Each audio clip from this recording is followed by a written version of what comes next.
15 থেকে 18 এই 3 দিনের মধ্যেই ঢাকাতে বহিরাগত সিম কার্ডের আবির্ভাব হয়েছে এবং সেটার সংখ্যাও কিন্তু প্রায় 50,000 থেকে 1 লাখ।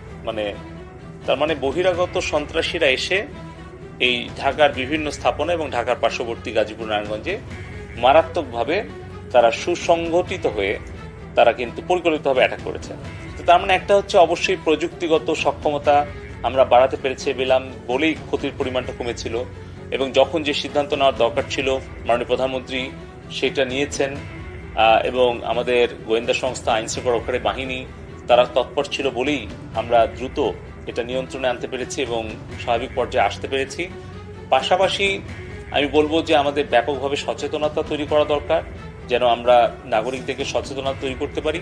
এবং আমি আগেও বলেছি যে এই জনগণের সম্পদের ক্ষতিটা কাটিয়ে যত দ্রুত সম্ভব আমরা স্বাভাবিক অবস্থায় সবকিছু চলমান করতে চাই। দ্বিতীয়ত, এই সন্ত্রাসী চিহ্নিত যারা হত্যাকারী এবং যারা সম্পদ বিনষ্টকারী তাদের বিরুদ্ধে কঠোর আইনের প্রয়োগের মধ্য দিয়ে তাদেরকে আইনের আওতায় আনতে চাই।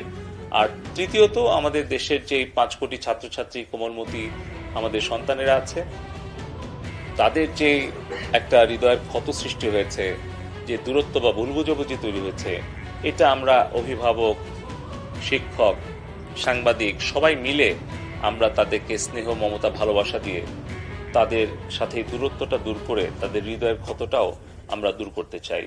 আপাতত আমরা এভাবেই কাজ করছি। আপনারা দেখছেন যে মাননীয় প্রধানমন্ত্রী প্রতিদিন উনি হাসপাতাল পরিদর্শন করছেন, সকল ক্ষতিগ্রস্ত পরিবার এবং যারা মারা গিয়েছে সেই সকল পরিবারের দায়িত্ব উনি নিয়েছেন এবং চিকিৎসাধীন যারা আছে আহত অবস্থায় তাদের চিকিৎসার খোঁজ খবর নিচ্ছেন এবং যেই সকল সরকারের স্থাপনাগুলো সন্ত্রাসীরা অগ্নিসংযোগ করেছে, ক্ষতি করেছে, সেগুলো দ্রুত কাটিয়ে ওঠার জন্য উনি নির্দেশনা প্রদান করছেন।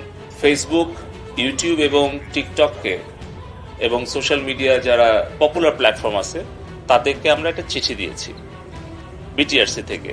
আমরা চিঠিতে লিখেছি যে গত 1 মাসের আমাদের দেশে ঘটে যাওয়া বিভিন্ন অনাকাঙ্ক্ষিত সহিংসতা এবং বিভিন্ন ধরনের যেই প্রচার, গুজব, আপনি যেটা যথার্থই বলেছেন যে গুজব, মিথ্যা অপপ্রচার, এগুলো ছড়িয়ে যে বিশৃঙ্খল অবস্থা সৃষ্টি করেছে একদল ষড়যন্ত্রকারী, সেগুলোর বিভিন্ন প্ল্যাটফর্ম, বিভিন্ন কন্টেন্ট আমরা তাদেরকে বিভিন্ন সময় পাঠিয়েছি।